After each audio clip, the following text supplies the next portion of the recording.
Welcome to the Enchanted Lighthouse, where every week magical stories and new adventures await. Join our group of 7 wonderful animal friends as they bring tales about friendship, mystery, and wonder to life. From unexpected guests to heartfelt conversations under the moonlit sky, each story holds a gentle truth. We are so glad that you are here. Now let us begin.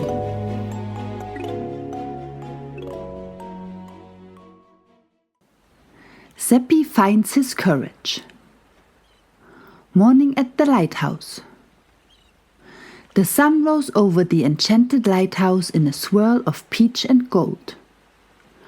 Mist rolled lazily across the sea, soft as a blanket, wrapping the cliffs below Aurora's watch in silver ribbons. The gentle sound of waves brushed against the rocks, whispering secrets to the dawn. Seagulls called in the distance, and the salty breeze carried the faint scent of wild thyme and sea lavender from the nearby shore. The lighthouse itself glowed faintly in the morning light, its white walls catching sparkles from Theo's gentle golden aura within. Through the round windows, one could glimpse little signs of life. Zoe slowly stirring a bowl of batter, Hazel tying a bunch of wildflowers near the door, and Milo darting about looking for his missing bandana, which, as usual, was right on his tail. Out beyond the rocks, Seppi the young seal bobbed in the tide pool, his round eyes fixed on the horizon.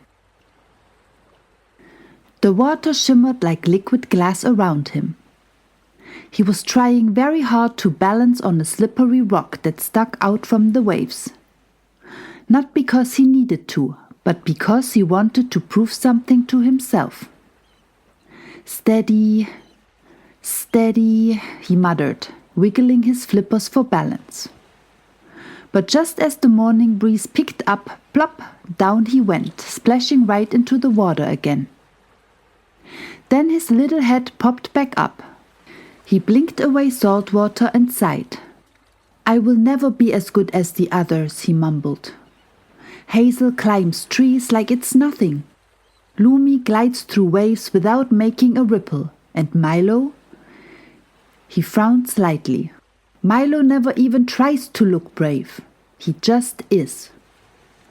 The young seal sank low in the water, his reflection rippling with the tide. "I'm just clumsy Seppi," he whispered to himself. "Always trying, never quite shining." Behind him, a school of silvery fish darted by, catching the sunlight in flashes that danced like stars beneath the surface. It was beautiful, but Seppi barely noticed. He was too busy feeling small. Above, the lighthouse bell chimed softly. Ding, ding. The morning signal that breakfast was ready. The warm, comforting sound drifted across the waves.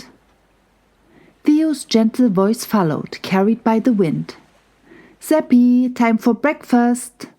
Come inside before it gets cold." Seppi gave a half-hearted splash. "Coming," he called back, though he wasn't sure his heart was ready for another day of feeling less than. As he swam toward the lighthouse steps, he glanced once more at the open sea. A thin ray of light broke through the clouds and landed across the waves, like a golden path stretching just for him. For a moment, he paused and smiled faintly. Maybe, he thought, the day would be different. Maybe the sea had something new to teach him today. That challenge. Later that morning, the friends gathered in the round room of the lighthouse. Theo stood at the center, his golden glow reflecting off the glass walls. The tide is high today. A group of fishing boats is returning from Dreamtide Bay. The mist is thick. They will need a light to guide them safely home. Hazel's tail flickered eagerly. "I can build the lantern." Theo smiled. "Wonderful, Hazel. But we will need someone to swim out and carry it. A steady flipper, not afraid of the waves. Seppi's heart thumped. He looked down quickly, pretending to examine the floor. I'd probably drop it, he whispered to himself. Or get lost. But Hazel's sharp ears caught the words. Why not you, Seppi? She asked, scampering closer.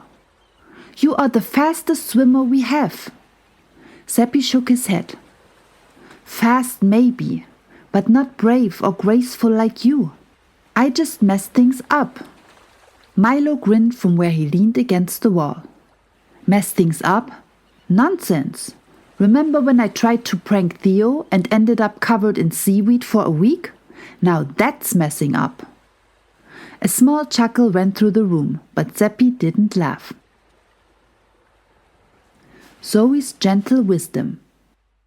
From the cozy kitchen corner, Zoe the sloth looked up from the loaf of bread she had been kneading.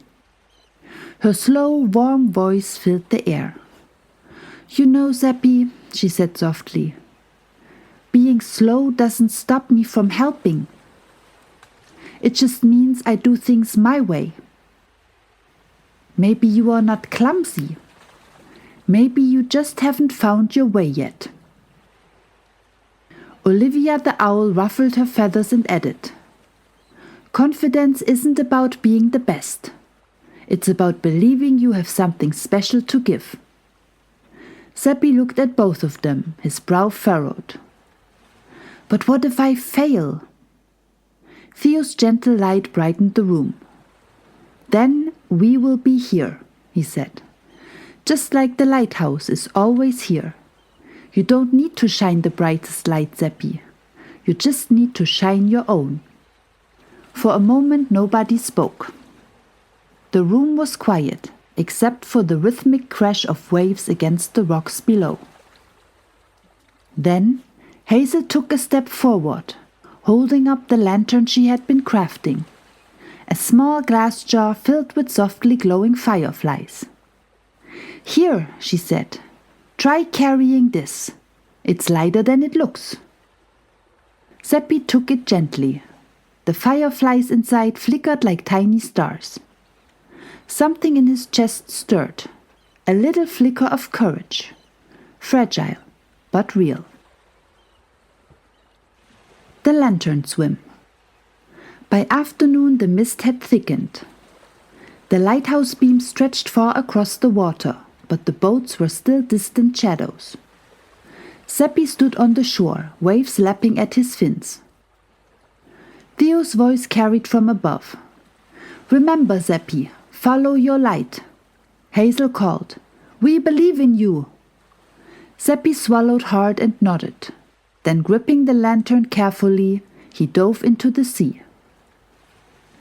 The water was cold and strong, pulling at him, pushing him sideways. Foam splashed over his head. He wanted to turn back, but then he saw the faint golden glow shining from the lantern beneath the waves. Just shine your own light, he remembered. Stroke by stroke, he swam deeper into the fog. His heart pounded, but his fear slowly melted into focus. The lantern's glow shimmered through the dark water, and ahead he saw shapes. Boats. Tiny silhouettes bobbing uncertainly. Seppi rose high, holding the lantern above the waves. This way, he barked, though his voice was almost lost in the wind. But the light spoke for him. One by one the boats turned toward the glow, following his steady path back to safety. Seppi's flippers burned, yet he kept going until he saw the familiar outline of the lighthouse tower emerging through the mist. When he finally reached the shore, panting and dripping, the others were waiting. Hazel squeaked and rushed forward. You did it! You guided them all home. Milo smirked playfully. Told you you're faster than you think. Theo's light brightened in quiet pride. You shone, Seppi, not like anyone else, but like you. Seppi looked back at the calm sea and smiled. his heart warm and glowing. The quiet celebration. That evening, the friends gathered in the lighthouse library. Outside, the waves whispered softly and the air smelled faintly of salt and candle wax. Zoe placed a tray of steaming cocoa and cinnamon cookies on the table. Theo dimmed his glow to a gentle ember and said, "Tonight we celebrate courage, the kind that doesn't shout, but simply shows up." Olivia added, "I have stored this memory in one of my feathers, Seppi. Whenever you forget how brave you are, I will show it to you again." Seppi blushed a little and wrapped himself in a towel. "I didn't think I could do it," he admitted. "But when I saw the boats turn toward me, I just kept going." Hazel beamed. "That's how courage works. It grows while you are using it." Zoe smiled and handed him a cup of cocoa. "Sometimes," she said, "bravery isn't about being fearless. It's about trying, even when you are unsure." Theo nodded. "Exactly. The sea has many lights, some bright, some small, but each one matters." Seppi took a slow sip, warmth spreading through him. "Maybe I'm not just me after all," he murmured with a smile. "Maybe me is enough." As a long day came to an end, the friends sat together, safe and content, sharing stories, laughter, eating cookies and listening to the waves. Every story has something to teach us. What did we learn today? We have learned that confidence grows when we try, even when we are scared. Each of us carries a light that is ours alone. And when we dare to let it shine, we help others find their way too. Thank you for stopping by here today. If you enjoyed this episode, give it a like and don't forget to come back next week for a brand new adventurous story. Want to learn more about the magical tenants who live here? Visit enchantedlighthouse.com for a mystical map, creative artwork and a few special gifts. Until then, be kind and share your light. See you next time.